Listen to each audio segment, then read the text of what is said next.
बाबर के साथ आपके नाजायज़ ताल्लुकात कितने अरसे से हैं? फ़ोन पे राब्ता मेरा उससे 8-9 माह से है। आपकी 2 मुलाकातें भी हुई हैं। हाँ जी, 2 मुलाकात वो भी इनके घर पे ही हुई हैं।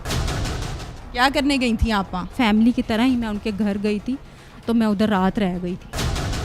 हमें पता बाद च लगा है कि दो इन्हें काम का छड़े ना। कत्ल होने के बाद? हाँ जी, कत्ल होने के बाद। लेकिन मुझे ये नहीं पता था कि ये शख्स मुझे इस तक पहुंचा देगा। मेरी फ़ोन की गलती मुझे यहाँ ले आएगी। उर्दू पॉइंट की वीडियोस देखने के लिए हमारा चैनल सब्सक्राइब कीजिए और बेल के आइकन पर क्लिक कीजिए ताकि आप हमारी तमाम आने वाली वीडियो से बाखबर रह सकें। अस्सलामुअलैकुम नाजरीन, उर्दू पॉइंट के साथ मैं हूं आपकी मेज़बान तहमीना शेख। नाजरीन, अंधे कत्ल का ड्रॉप सीन आपके सामने लेकर हाजिर है, जिसमें मकतूल इंतज़ार हुसैन, जिसकी उम्र 30 साल है, उसको बेदर्दी के साथ कत्ल किया गया, जो कि जूतियों का कारोबार करता था। इस कारोबार में उसका एक शागिर्द था। उस शागिर्द ने अपने उस्ताद को कत्ल किया। उस शागिर्द ने अपने उस्ताद को कत्ल क्यों किया? क्योंकि उस्ताद की बीवी के साथ उसके नाजायज़ ताल्लुकात थे। इंतज़ार हुसैन की जो अहलियाँ हैं, रूबी बीबी, मेरे साथ इस टाइम मौजूद हैं, इनसे बात करते हैं। मैं अपने मियाँ के लिए इंसाफ चाहूँगी, क्योंकि मुझे नहीं पता था कि मेरी इतनी सी सिर्फ मैडम मेरी फ़ोन की बात मेरी फ़ोन तक ही थी, लेकिन मुझे ये नहीं पता था कि ये शख्स मुझे इस तक पहुंचा देगा।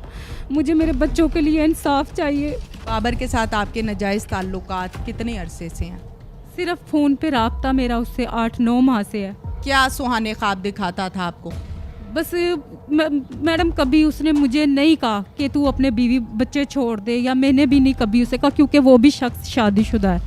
लेकिन अक्सर मुझे ये कहा करता था कि मुझे तेरे साथ ना किसी को देखता हूँ तो मुझे गुस्सा चढ़ता है, मेरे से बर्दाश्त नहीं होता। मैं पता नहीं इमरान को किस तरह बर्दाश्त करता हूँ। मेरे मियाँ को ना इमरान कहा कर। इंतज़ार हुसैन उफ इमरान, हाँ जी, ज़्यादातर इमरान। आपकी शादी को कितना अरसा हुआ है? मेरी शादी को ये 14वां साल शुरू हो।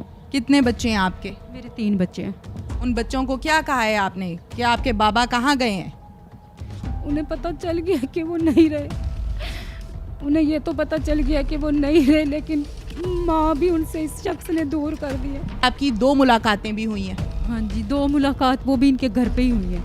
इनके घर पे? बाबर के घर पे। क्या करने गई थी आप वहाँ? वहाँ पर मैं इनके फैमिली मेम्बर की तरह आना जाना था हमारा। अभी आप कह रही हैं कि टोटल 2 मुलाकातें हैं, अब आप कह रही हैं कि मेरा आना जाना था। फैमिली की तरह पहले भी आना जाना था, पर 2 मुलाकातें इसी तरह हुई हैं कि फैमिली की तरह ही मैं उनके घर गई थी, तो मैं उधर रात रह गई। ये मंसूबा कत्ल का, अपने ही खामद को कत्ल कराने का मंसूबा 14 साल साथ गुजारने के बाद, 3 बच्चे पैदा करने के बाद कहाँ बैठ के बनाया था? नहीं मैडम जी, ये मैंने नहीं बनाया। ये मेरे पे इल्ज़ाम है। मैं नहीं जानती इसने क्यों शख्स ने मारा है। कत्ल होने के बाद आपने एफआईआर भी दर्ज करवाई है कि मेरा खामद जो है वो लापता हो गया है। हाँ जी, मैंने करवाई थी दर्ज।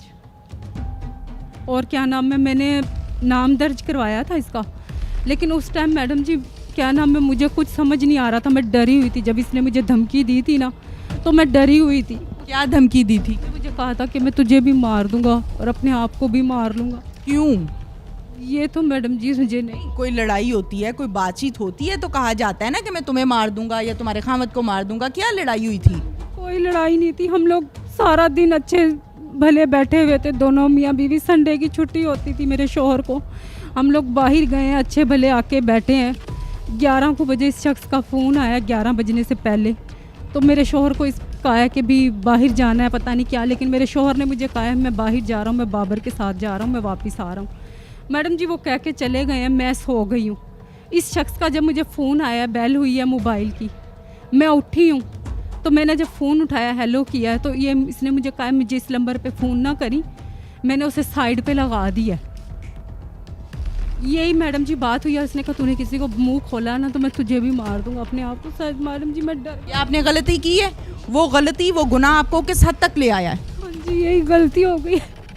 लेकिन मैं आपसे रिक्वेस्ट करती हूँ, मेरे बच्चों की खातिर मुझे माफ़ कर दिया जाए। मैंने अपने मियाँ को नहीं मरवाया। मैं सिर्फ इतनी अपील करती हूँ कि मैंने नहीं मरवाया।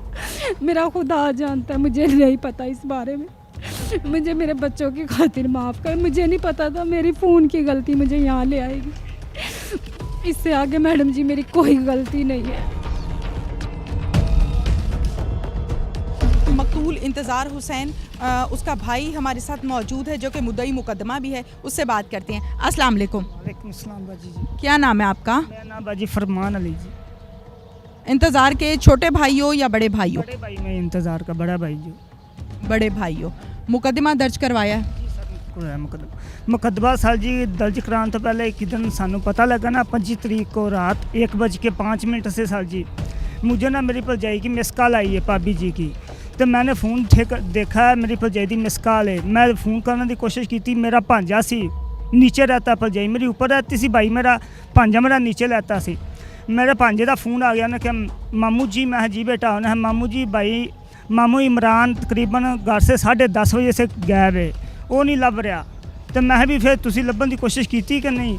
उन्हें है भी असी लभन की कोशिश की लेकिन सानू फिलहाल नहीं लभदा पिया। तो मामू जी तुसी कित्ते हो? मैं बेटा पत्तो की हाँ। उन्हें मामू जी तुसी जल्दी लाहौर आ जाओ। मैं ठीक है बेटा। मैं बेटा अगर जी आंदे तो हुणे आ जाना, नहीं तो सुबह 7 बजे तो पहले मैं इत्थे आ जाएगा। उन्हें नहीं मामू जी तुसी सुबह आ जाए। मैं ठीक है। मैं सर सुबह 7 बजे इत्थे आया वहाँ। मैं आके देखा अपनी भरजाई को, वो बैठी सी रो रही थी। मैं भाभी जी की गल क्यों रो रही है? अल्लाह खैर करेगा, भाई आ जाएगा हैं। उन्हें भाई वो नहीं लभ रहा। मैं भी क्यों? आंधी भाई हमें तलाह मिली सी चांद नंबारी के साथ इतने छौनी के साथ वो ना इमरान को किसी ने बंद कर रखा हुआ है। तो असी रात को गए उत्थे देखने लेकिन सानू नहीं मिला। मैंने कहा भी तुसी थाने में रिपोर्ट दी? उन्हें कहा भी असी थाने में रिपोर्ट नहीं दी। मैं भी चलो आप आए हम आप रल के थाने में रिपोर्ट दें। लेकिन मेरी भरजाई दी भैन केड़ी सी ना रबीना बीबी, उन्हें साडी जान नहीं छड़ी। उन्हें आख्या भी नहीं रिपोर्ट दरखास्त देगी रूबी देगी। मैंने कहा भी नहीं दरखास्त मैं दूंगा। इस चीज़ का गवाह है थले नवीद साहब डोगर साहब ने SP साहब के स्टाफ में बैठे हैं, लेकिन वो गवाह है। मैं कहा सर जी मैं रिपोर्ट दें। उन्हें कहा भी बीबी रबीना बीबी ने कहा नहीं मैं देंगी, मैं मदई बनागी। मैं असी कहा भी चलो ठीक है तुसी मदई बन जाओ। किस टाइम मदई बने ने ना उस टाइम थले नीचे ये सब इंस्पैक्टर अशरफ साहब के पास गया चले हैं। उस टाइम बाबर साढ़े नाल मौजूद है। अशरफ साहब ने मैंने खुद कहा मैं सर जी। उन्हें जी मैं सर जी मुझे 2 बंदों से डाउट है, 2 बंदे मैंने शक पे रहे हैं। उन्हें कह रहा मैं एक मेरी भरजाई रूबी एक है बाबर। शागिर्द जिसने इंतज़ार हुसैन को कत्ल किया है इसके साथ नाजायज़ ताल्लुकात थे आपकी भाभी रूबी के? हाँ जी सर। आप लोगों को इस बात का पता था? हमें पता बाद लगा है कि दो इन्हें काम कर छड़िया ना सानू कत्ल होने के बाद? हाँ जी कत्ल होने के बाद मेरी भरजाई का बयान सी मेरी तकरीबन 12:30 पौने 1 बजे के करीब आँख खुली। मैंने उन्हें फ़ोन किया, उसका फ़ोन बंद। उस तो बाद मैंने उसे ढूंढना शुरू कर दिया। लेकिन मैं अपनी भरजाई की CDR कढ़ाई डेटा कढ़ाया। डेटे के अंदर मेरी भरजाई की 11:00 पर उनकी आधे घंटे की कॉल है बाबर के साथ। उसे शागिर्द? हाँ शागिर्द के साथ सीधा नाम उनका सरफराज और उमें उन्हें बाबर कहते। उनके नाल आधे घंटे की कॉल मुझे मौजूद है, डाटा मौजूद है मेरे पास। आप क्या कहोगे? अब क्या कहना चाहते? वो बाबर की 10 कॉलें लगातार मौजूद है। ये देखो नीचे वाली 10 कॉलें उसकी मौजूद है। ये आखिरी कॉल 10:40 पर है। मैंने कहा भी किसी उन्हें भी परेशान ना हो, तुम्हारी भरजाई के साथ है, सब कुछ है। मैंने कहा ठीक है। नाज़रीन यकीनन ये जो दाएं और बाएं 2 शख्स खड़े हैं ये भी इंतज़ार हुसैन उर्फ इमरान के भाई हैं। इनसे पूछते हैं क्या कहना चाहेंगे अब? भाई साढ़े यो कातल ने दोवें यो कातल ने साढ़े दोवें मुलवस है। बाबर कातल है। लड़की फ़ोन के अंदर बिल्कुल रब्ता। लड़की ने कहा नहीं, मुझे बताया ने आपको इंटरव्यू में दसा है।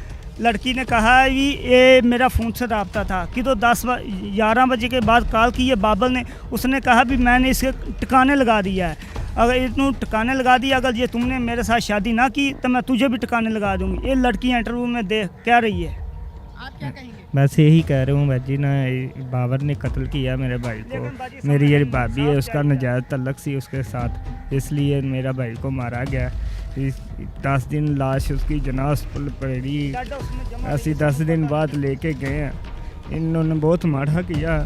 हमारी तो दरख्वास्त है वज़ीर आला से, हमारे गम गरीब है इसलिए हम आप हमारे से तरस करें, लिहाजा हमारे भाई के कातल को सजाए दे जाए। मोहम्मद मकसूद जो कि इंचार्ज इन्वेस्टिगेशन है उनके पास हम मौजूद हैं और उनसे जानते हैं कि उन्होंने ये कामयाब तरीन कार्रवाई कैसे की है। ये 25/10/2020 का हुआ है। मुलज़िम है हमारे पास बाबर है। इसकी CDR और जो मकतूल की बीवी रूबी उसकी दोनों की CDR ली और ये वकूआ जब रात 10:30 बजे इसको लेके जाता है मुलज़िम और जाकर कोट लखपत में इसको मर्डर कर देता है। फिर उसकी मकतूल की बीवी रूबी को कॉल करता है। तो मैंने वो काम जो कहा था वो कर दिया, मैंने सर अंजाम दे दिया है। और सीडीआर की मदद से हमने इसको ट्रेस किया और अल्लाह के कर्म फजल से दोनों को हमने इस मुकदमे में गिरफ्तार कर लिया। इसकी बीवी के हवाले से वो कौन से नुकात थे जिस पर आपको शक आया कि उनकी सीडीआर निकलवानी चाहिए?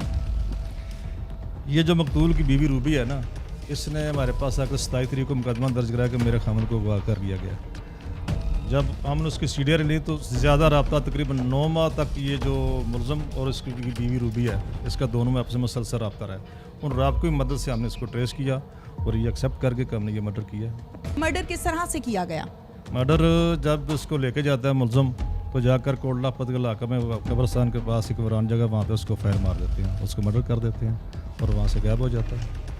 ठीक है, बिल्कुल ठीक है। बहुत शुक्रिया आपका मकसूद साहब, आपने कामयाब तरीन कार्रवाई की है और यकीनन इस पर पुलिस ने आपको शाबाश भी दी है। Thank you so much. अल्लाह हाफ़िज़, थैंक यू। नाज़रीन, जैसे कि मोहम्मद मकसूद जो कि इंचार्ज इन्वेस्टिगेशन है, उन्होंने कामयाब तरीन कार्रवाई की है। तमाम शवाहिद को सामने रखते हुए, तमाम रीजंस को सामने रखते हुए जो कामयाब कार्रवाई है वो तो आपके सामने रखी गई है।